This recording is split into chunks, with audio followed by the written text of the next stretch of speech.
They said there were 17 incidents in 2 years, 43 injuries no one could explain, and one man whose name was torn out of every ledger in Georgetown.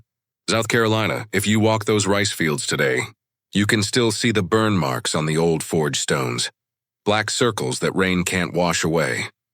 The magistrate who investigated wrote only one line in his journal before sealing the case. "We have created something we cannot control. God forgive us for what we did to make him this way. That something was me." My name was erased from every plantation record, but my story refused to die. For years they called me the monster from Fair Haven. But monsters aren't born. They're made, hammered out of pain, betrayal, and silence until even fear learns to obey them. Tonight, I'll tell you what they tried to bury. How an ordinary man was broken, rebuilt, and set ablaze by his own rage. And when I'm done, you'll understand why every overseer in South Carolina whispered my name before they slept. Before we begin, subscribe to this channel and tell me where you're watching from. Your city, your state, your country. Because stories like this travel farther than chains ever could. 819 South Carolina. One ledger, one erased name, a monster they made. When I first saw Fair Haven Plantation, I thought the earth itself was bleeding. The rice fields stretched for miles, shallow pools of brown water rippling under a heavy sun. Everywhere the smell of pluff mud, sweet, rotten, and endless. The overseers said the Waccamaw River fed the land. I learned quickly that it fed on us too. I arrived in chains from Charleston in the spring of 1819. 17 people, barefoot and silent, our backs rubbed raw from iron collars. They called us a coffle, though I didn't know the word then. I only knew the sound of it, like coughing, like something choking on its own cruelty. When they cut me loose, I stood on soil that squelched under my heels and thought, this ground already knows pain. Fair Haven was owned by Marcus Hewitt, a man who measured mercy in bushels. He wore white linen and a smile so thin it could cut glass. He said his rice was the finest in the Carolinas, and that good discipline made it so. Discipline, meaning hunger, whips, and fear dressed up as management. They sent me to cabin 14, 1 room, 10 souls, and walls made of boards that leaked air like a sieve. When it rained, we huddled under one blanket, the wind blowing through as if we didn't exist.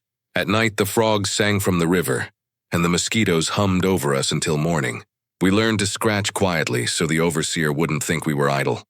They called it the task system. Each day you were given a portion of land to plant, weed, or harvest, enough work to fill a man's bones with fire. Finish and your time was your own. Fail and your back paid the price.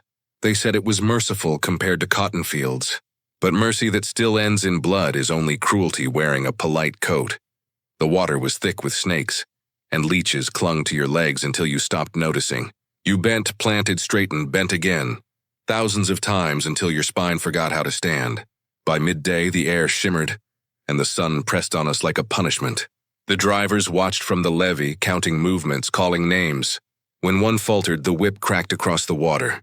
The sound carried for miles, bouncing off the river like thunder. Sometimes I wondered if the sky itself was keeping score. I was trained as a blacksmith before they sold me south. My hands knew iron, not rice. But here iron meant chains, not tools. Hewitt had his own smith, an old man named Joseph, so I worked the fields like everyone else. My hammer became a hoe, my forge the boiling sun. Still I watched. Every route the overseer took, every gate that opened, every hour they changed patrol. I studied it all like a man memorizing scripture. At night, when others slept, I traced invisible patterns on the floor, maps of freedom drawn in dust. I didn't believe in miracles anymore, but I believed in patterns. Even cruelty has a rhythm, and if you learn the rhythm, you can break it. They said the river sang lullabies to the rice. I think it sang warnings. Every ripple whispered, "Keep your eyes open, boy." The water remembers one river. 300 bodies. Time sold by the bushel. Would you have survived a world where your every breath was counted in profit? They brought her from the same coffle I came in, a few steps behind me. Her wrists bound, but her chin still lifted. They called her Clara, but when she whispered her name that night in the cabin, it sounded softer, almost like a prayer she didn't want the world to hear. She was 4 months with child, though she'd hidden it at auction beneath loose fabric and a steady stare. Her hands trembled when she worked, not from fear but from hunger that no ration could fill. And yet, when she looked at me, there was a light in her eyes that the river hadn't drowned. We weren't allowed to be husband and wife in any book, but in the quarters, love was its own rebellion. We shared a corner of cabin 14, our feet touching in sleep, our breath sinking under the same thin blanket. At night, she hummed a tune, low, trembling, the same one she said she used to sing to her son, Thomas, before they sold him south. I didn't ask her about it much. The pain in her voice said enough. The day it happened, the sun came up hard and mean. We were already knee-deep in water when Clara fell. One moment she was walking beside me with her bucket. The next she folded in half like the heat had pulled her spine from her body. The water swallowed her face before I could reach her. When I lifted her, her eyes rolled back, her lips pale as rice foam. The overseer, Drummond, rode up on his horse, the sound of hooves slicing through the silence. He looked down at her the way a man looks at a tool that's cracked. "Get her to the sick house," he said. "But her task still needs doing. You'll finish it, Samuel." "Hers and yours," I stared at him. Around me, people went still. The whole field frozen in that one terrible moment. I could feel their breath waiting for mine. I said one word. No. The word left my mouth before my mind caught up to it. It was small, but it sounded like thunder in that silence. Drummond's face went red so fast I thought the sun itself had climbed into his skull. "What did you say to me?" I said no, I told him. "You'll tend to her first. You'll call for the doctor. She gets care before I finish another task." The other workers backed away like the air itself had caught fire. Drummond's whip dangled at his side, twitching like a snake ready to strike. "You can be whipped within an inch of your life for that tone," he spat. "You can whip me," I said, calm as still water. "But you'll answer to Mr. Hewitt when his property stops working for good." He hesitated then, just long enough for me to see the fear behind his fury. Because I wasn't begging, I wasn't pleading. I was bargaining in the language of profit, and that terrified him. He finally called for the doctor, but not before making sure I paid for it. That night, under the torchlight, I stood bare-backed in front of the quarters. The lash came down 10 times. I counted each one, not with fear, but with rage. Clara stood in the doorway of our cabin, one hand on her belly, her face wet with tears. And when Drummond ordered me to kneel, I said it again, soft, steady, final. No. He hit me until his arm trembled, but I stayed standing. Even the river went quiet. And by morning, everyone on Fairhaven had heard about the man who wouldn't kneel.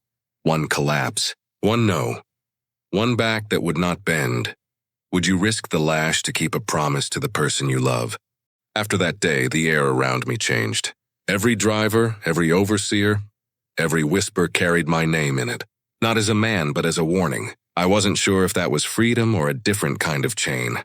3 weeks later, the old blacksmith, Joseph, died from fever. He was the only man allowed near the iron. When they buried him behind the tool shed, I watched the smoke from the forge curl upward, untended. It looked like it was calling my name. 2 mornings later, Drummond came with his orders. "Hewitt wants you in the forge. You know your way around a hammer, don't you?" I nodded, though it wasn't a question. They didn't ask what you wanted. They told you what you'd be. That's how they built their world. The forge sat 50 yards from the big house, close enough for the owner to see the flames from his study window. The anvil was worn smooth. The bellows creaked like old bones, and the air always smelled of coal and sweat. When I touched the hammer handle, I swear it remembered me. My palms found grooves that fit as if waiting all these years. Working with iron again was like hearing my own heartbeat after years of silence. It was steady, heavy, alive. Every blow sent sparks into the air like stars breaking loose.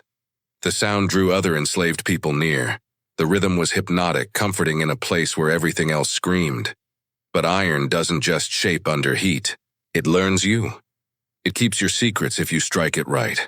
By day, I mended plowshares and hinges, sharpened sickles, fixed wagon wheels. By night, when everyone else slept, I made other things. Small things. A sliver of metal shaped into a thin file. A wedge no longer than a finger. A piece of wire bent just right to turn a lock. Nothing loud. Nothing that would make the overseer suspicious. Just quiet tools. Possibility made solid. I kept them hidden under a loose stone near the anvil. beside a small scrap of cloth Clara had given me when she recovered. She said it carried her scent, so I'd remember what I was working for. I didn't need reminding, but I kept it anyway. Sometimes when the night wind blew through the forge, I could see my reflection in the hot metal. I looked older than I was. The scars on my back ran like rivers through red clay. Each mark told a story I couldn't forget. But the fire didn't judge. It just waited for direction. Whit started coming down from his study more often. He'd stand in the doorway, arms folded, pretending to admire my work. But his eyes weren't on the iron. They were on me, watching the way I thought, not just the way I swung a hammer. He saw that I worked with purpose, and that scared him. Sometimes he'd smile and say, "You work like a man who loves his trade." "Samuel." I'd nod, but inside I thought, I work like a man who remembers what freedom feels like. The forge became my sanctuary and my secret, a place where I was both prisoner and creator, where the same fire that made their wealth might someday unmake it. Every time I struck the anvil, I felt the echo of that first no in my bones.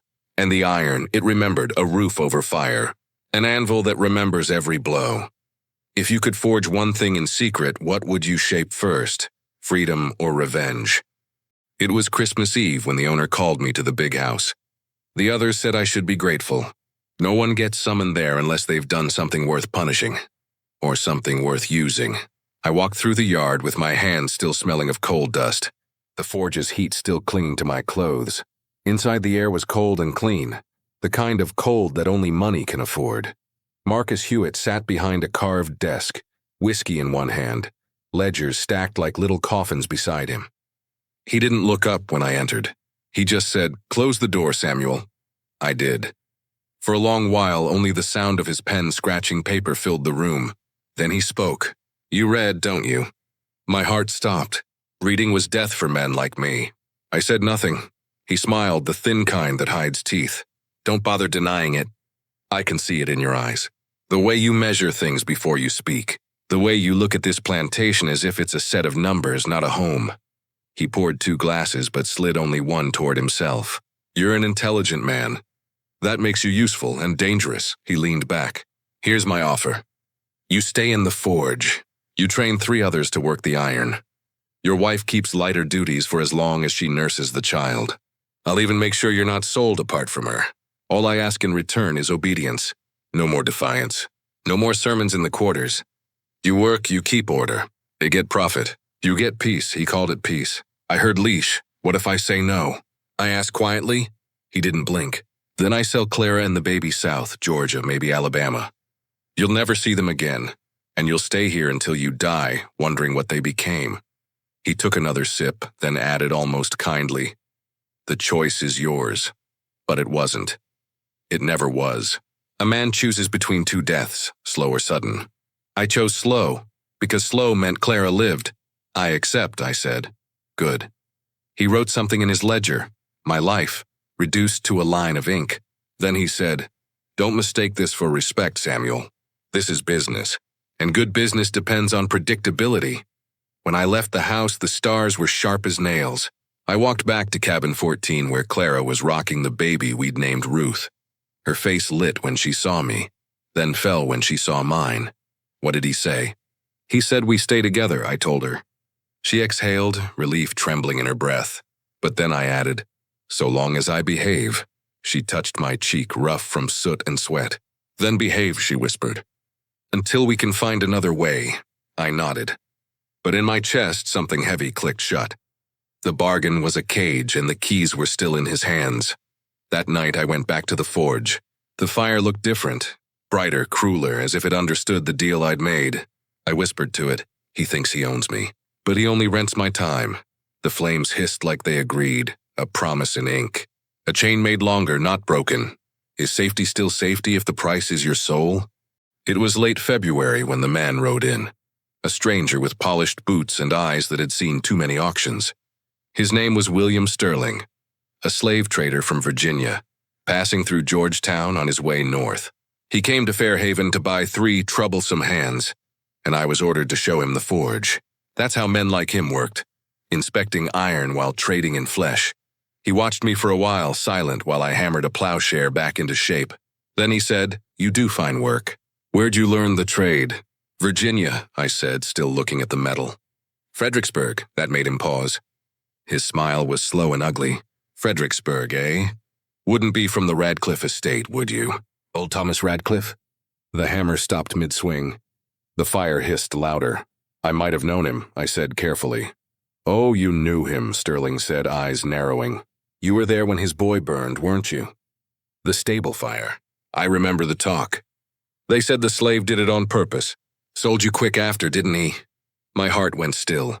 That fire that night was the reason I'd been sold 5 times. The reason I'd lost everything. "I don't know what you mean," I murmured. But Sterling smiled like a man who'd just found gold. "Oh, I think you do. You're lucky Hewitt doesn't know. If he did, you'd be chained and sent back north for murder."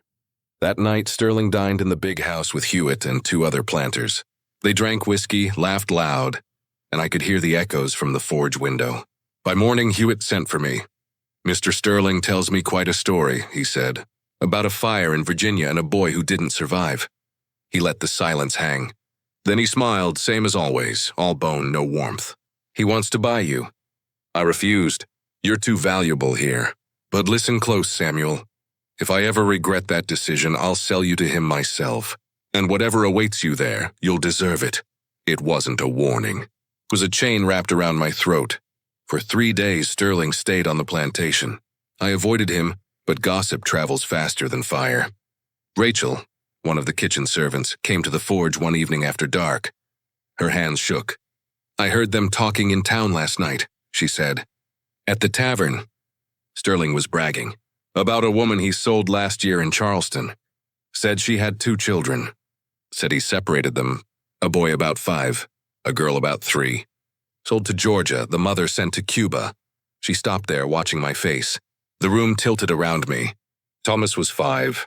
Mary was 3. Clara's babies. "Our babies," Rachel's voice broke. He laughed when he told it. "Said her screams could wake the dead." The hammer slipped from my hand and clanged against the stone floor. The sound rang through the forge like a church bell for the damned. I didn't cry. I didn't shout. I just stood there until the fire burned low. And then I began to work. Not for Hewitt, not for the plantation, not for anyone but me. I forged 3 small keys that night.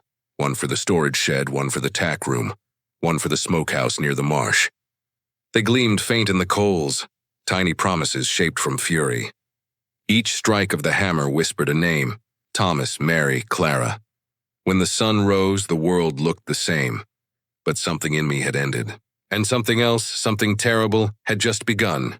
3 keys. 2 lost children. 1 laugh I could never unhear. If pain forged you, would you use your fire to run or to change the rules? After Sterling rode away, the plantation didn't look different. But it felt different. The air carried a weight, as if the marsh itself was holding its breath. I worked the forge by day, but by night I felt my children's names echo in every hammer strike. Thomas, Mary, Thomas, Mary. The rhythm became a prayer, and then a promise. 3 weeks later, the first accident happened. Drummond's favorite riding crop disappeared. He tore through the quarters like a storm, turning over bedding, shouting about theft. He never found it. If he'd looked in the river, he might have seen the leather drifting toward the sea. A week after that, Hewitt's hunting dog died in its pen. They said it was old age, but the cook swore she'd seen the beast chewing on oleander leaves, poison that grew wild behind the forge. Hewitt didn't believe in coincidences, but he didn't believe in ghosts either. He just drank more whiskey and started locking his doors at night. Then came the 3rd plague. Drummond himself fell sick. Violent stomach pain, days of fever. The doctor said spoiled meat, but the rest of the overseers ate the same stew, and none of them were ill. For 3 days, the whip hung quiet on the wall. The quarters buzzed with something dangerous. Hope. That Sunday, a traveling preacher came to Fairhaven. Reverend Thompson, a Methodist who carried a Bible heavy with other people's blood. Hewitt let him speak to the enslaved folk because sermons made us obedient, or so he thought.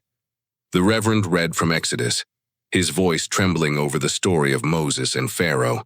He spoke about plagues that punished cruelty, rivers turning to blood, beasts dying, darkness swallowing the land. He told it gentle, trying not to stir rebellion. But the words slipped through anyway. When he spoke of the sea closing over Pharaoh's army, I felt my hands clench around invisible chains. Somewhere deep inside, I whispered, "Let it come again." After the sermon, I asked him quietly, "Reverend, was Moses wrong to strike the overseer before God called him?" He looked uneasy. "That was before his purpose was known," he said. "Vengeance belongs to the Lord. And what if the Lord takes too long?" I asked. He had no answer. He just pressed his Bible to his chest and walked away faster than he came. That night, in the quarters, people began talking different. Not loud, not foolish, but in murmurs. About small things, a missing whip, a dead dog, an overseer too sick to stand. No one said Samuel, no one had to. They just nodded when I passed. For the first time, I saw something like fire in their eyes, a quiet, shared knowing.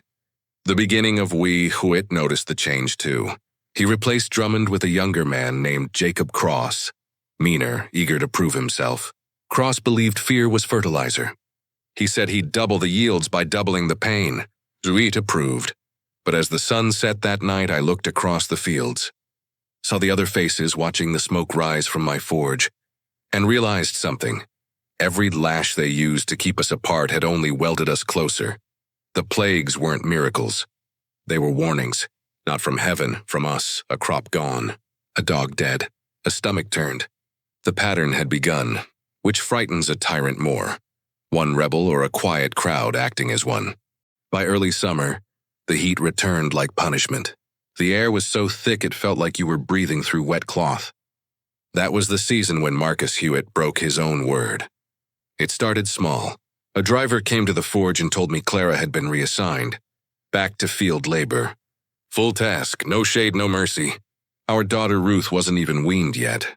I wiped the sweat from my hands and said, "That's a mistake." The master promised, but the driver only shrugged. "You can tell him yourself if you're feeling brave." So I did. I walked to the big house while Hewitt was eating his supper. The servants froze when they saw me cross the yard without being called. Inside, I could smell roast meat and tobacco. Things forbidden to us except on holidays. Hewitt looked up surprised, then irritated. "Samuel," he said, "this better be important." "It is," I told him. "You said Clara would keep light work while she nurses. Now she's been sent to the fields." He dabbed his mouth with a white cloth, the way men do when they're pretending to be civilized. "That arrangement was temporary. You've trained 3 new smiths. I don't need to indulge her anymore." "You gave your word," I said. He smiled, thin and cruel. "I gave my permission." "That's not the same." The silence after that could have split the room. I felt the same cold certainty I'd felt the day I said no to Drummond. Only this time I wasn't bargaining. I was finished being reasonable. "Then sell me," I said. He raised an eyebrow. "Excuse me?" "Sell me to Sterling." "You said you would if I became trouble. I'm trouble now." The color drained from his face, then came back hotter. "You don't make demands of me, boy." "I'm not making demands," I said. "I'm done pretending your word means anything." He stood slowly. "You'll regret this, Samuel. Before dawn, you'll wish you'd held your tongue." And then he called for Cross. That night, the new overseer came to the forge drunk, bringing 2 men with rifles. Their boots thudded against the floorboards like war drums. "Well, well," Cross said, his grin slick with whiskey. "The mouthy blacksmith. Mr. Hewitt says you need a lesson in obedience." I put down the hammer. The fire behind me glowed red, painting the walls like blood. "I'm done with lessons," I told him. Cross stepped forward and grabbed my arm. A mistake. I twisted his wrist until I heard the pop of bone. He screamed and stumbled back, clutching his hand. The other men raised their rifles, but I was already moving. The anvil between us became my shield. The forge hissed and spat sparks as I grabbed a rod of hot iron. "You can shoot me," I said, "but Mr. Hewitt will have to answer for why his best blacksmith turned to ash." No one fired. They just stared, uncertain, sweating in the heat and the glow. Cross's voice rasped through clenched teeth. "You just signed your death warrant, boy." "Then you'd better make sure you hang me," I said. "Because if I live through this night, I promise, you'll regret it." They backed out slowly, muttering threats, the rifles still shaking. When they were gone, Clara came running, Ruth crying in her arms. "What have you done?" she whispered. "They'll kill you." I looked at her, really looked, and said they were always going to. Maybe not today, maybe not tomorrow, but this system only knows how to kill us, slow or fast. Tonight I get to choose the pace. I handed her a small cloth bundle, the keys, the knife, the rope. If I don't come back, you take Ruth and go north. Follow the stars. The canoe's hidden near the south marsh. She tried to speak, but her voice broke. So I kissed her forehead and said, "Go when you hear shouting." And then, in the forge's firelight, I waited for the sound of men gathering. Because when a promise breaks, something else has to burn. A vow broken.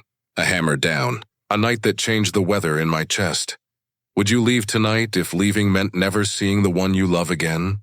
The shouting came just past midnight. At first it was distant. Men's voices echoing across the fields, dogs barking. The dull thud of boots on dirt. Then the torches appeared. Small flames at first, then a river of them. 15 men, led by Marcus Hewitt himself, marching toward the forge. I could smell the whiskey on their breath before I could see their faces. Cross had his arm in a sling, his pride more broken than his bone. He pointed toward the forge and shouted, "There he is! The devil in flesh." Whit raised a hand. "Samuel, come out. We can end this without bloodshed. The kind of lie men tell before they hang you." I stood in the doorway, the fire behind me painting my shadow across the yard. "End it?" I said. "You ended it when you broke your word. Last chance," Hewitt said, voice shaking with a fury he called righteousness. "Come out and face punishment like a man." I laughed, a low, hollow sound that didn't feel like it came from me. "Punishment like a man," I said. "You mean death like property?" Then I grabbed the long iron bar I'd left heating in the forge. It glowed red, humming like a live heartbeat. I lifted it to my shoulder, feeling the weight settle through me like judgment. If this was the night I died, I'd make sure they remembered it. Whit gave the order. "Burn 'em out."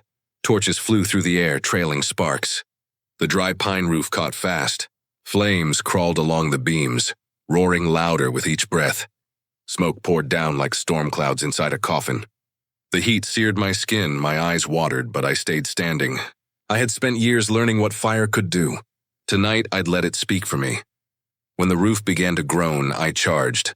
The door exploded open and I came through with the iron rod blazing. Men screamed and scattered as I swung it wide, a circle of fire cutting through the dark. One man's sleeve caught flame. Another dropped his torch and ran. I hit Cross in the ribs and felt the iron bite bone. He fell, clutching his side, his voice breaking into a wet gurgle. They fired their guns, but the smoke blinded them. Sparks flew like angry stars, lighting the yard in flashes. Each time the iron struck, someone fell back. And through it all, I could hear Whit yelling, "Don't let him reach the quarters. Don't let him near the others." But I wasn't running for the quarters. I was running for the fields, the river, the marsh, the one place they wouldn't follow easily. The same mud that once chained my feet would now hide them. I broke through their circle and plunged into the dark. The cold water hit like glass, cutting the heat from my skin. Behind me, the forge burned bright, lighting the sky red. The flames looked almost holy, a false sunrise born from sin. Men shouted, dogs barked, shots cracked across the night. I ducked into the tall reeds, letting the mud swallow me. Mosquitoes bit, snakes hissed, but I kept moving, each breath a prayer and a curse. For every child lost, for every promise broken, for every lash they ever called discipline. The fire behind me was their fear made visible. They thought they were burning a man. They didn't realize they were lighting a story. 15 men, one bar of fire. The rice field swallowed me whole. If freedom meant drawing danger away from your child, would you run into the dark? The night swallowed me whole, but the sound of men carried through it. Shouts, whistles, the low growl of hounds eager for blood. I ran until my lungs tore at my ribs, until the reeds closed over my head and the river turned black as tar. Behind me, Fairhaven burned, the forge collapsing in on itself, sparks flying upward like souls trying to escape. The dogs found the scent before dawn. I could hear them baying from half a mile away, a rhythm of hatred moving closer. I kept low in the marsh, every step sucking into the mud.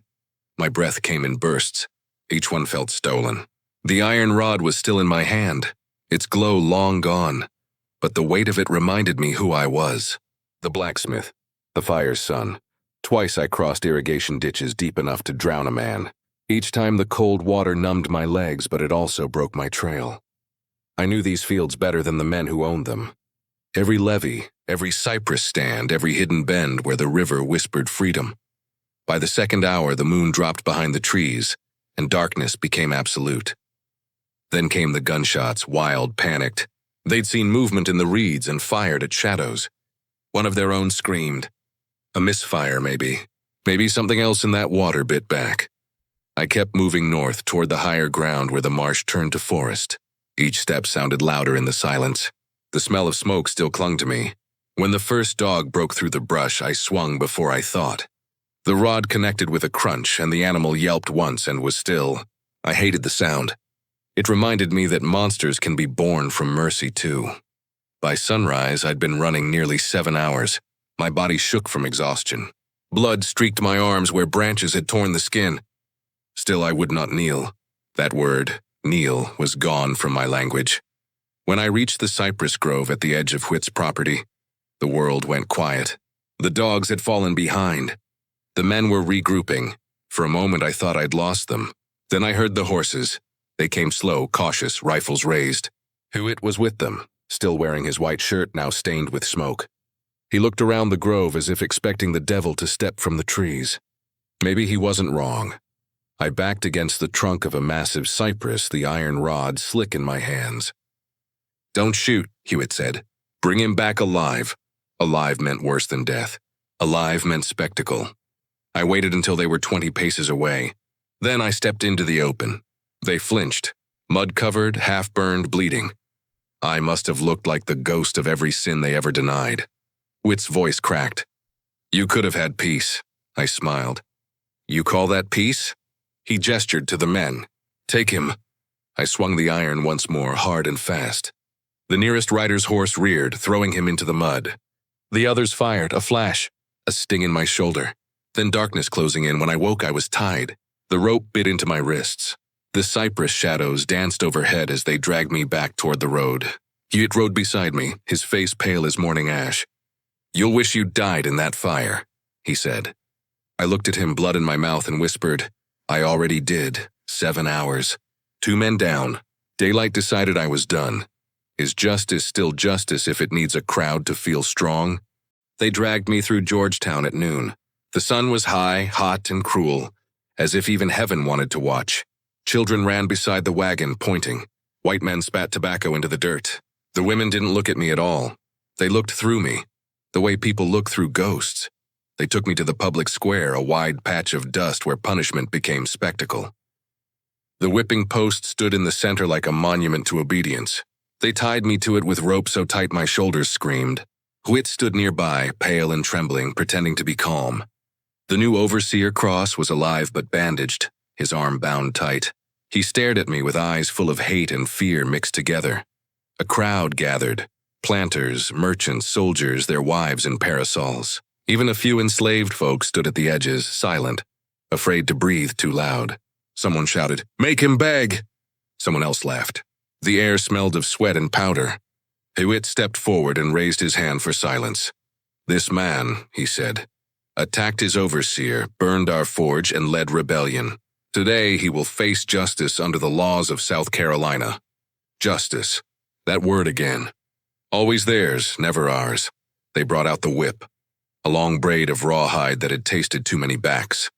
I looked at it, then looked past it, to the edge of the crowd. That's when I saw her, Clara.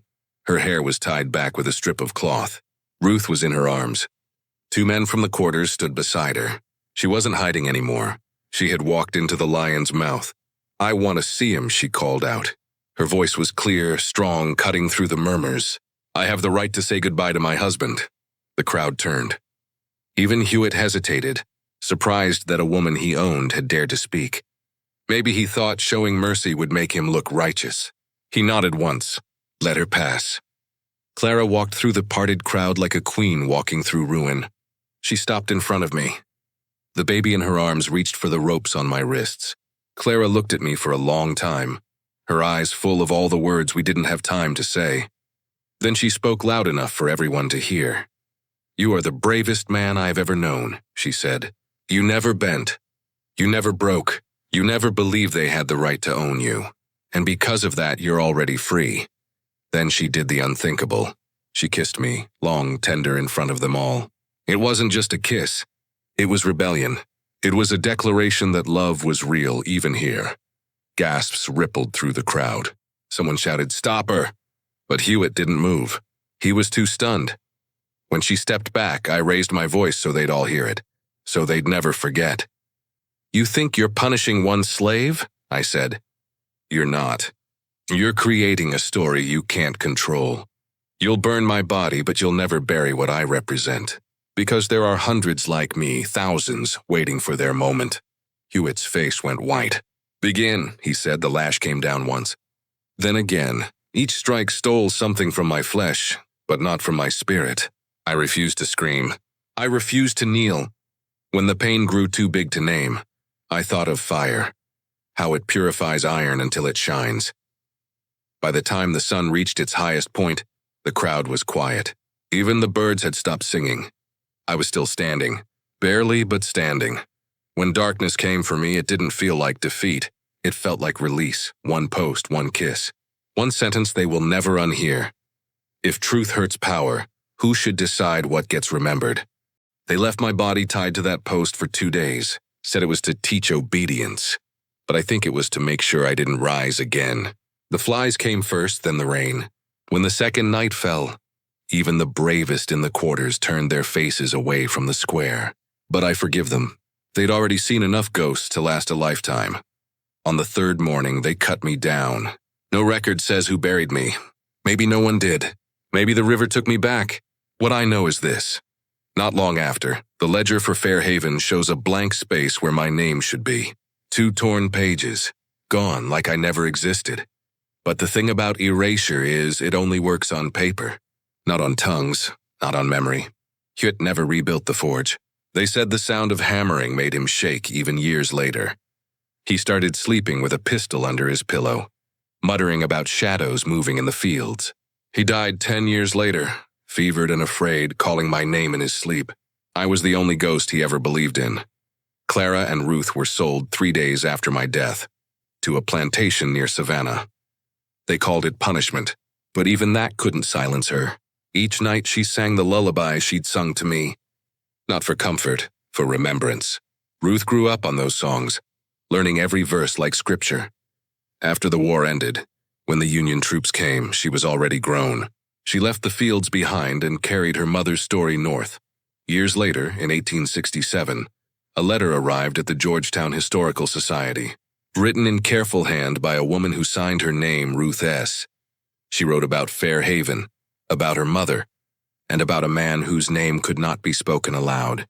She said the elders in the quarters called him the man who stood, because when the lash fell, he didn't kneel. And when death came, he didn't beg. She ended her letter with one line. He taught us that even chained hands can shape the future. That letter sits in an archive now, behind glass, the ink fading like a dying ember. But every time someone reads it, the fire starts again. Some say I was a murderer. Some say I was a madman. Some say there never was a Samuel at Fairhaven. Maybe that's the price of being erased. You become legend, not proof. But between you and me, I know the truth. I wasn't born dangerous. I became dangerous the moment I stopped believing their version of peace. They called me monster because I learned the one thing they feared most, that an enslaved man's silence can be broken, that even one voice can echo for centuries. Now you've heard mine. And if you carry it, if you tell it, if you remember it, then I'm still standing, so tell them. Tell someone who's never heard my name. Tell them about the ledger with missing pages. Tell them about the forge that never rang again. Tell them about the man who stood, 2 torn pages, one story that kept breathing. Do we honor the dead by hiding their pain or by telling it even when it burns? If this story found you, share it. Subscribe to this channel and comment where you're watching from. 'Cause as long as the truth travels, I'm still here, and I'm still standing.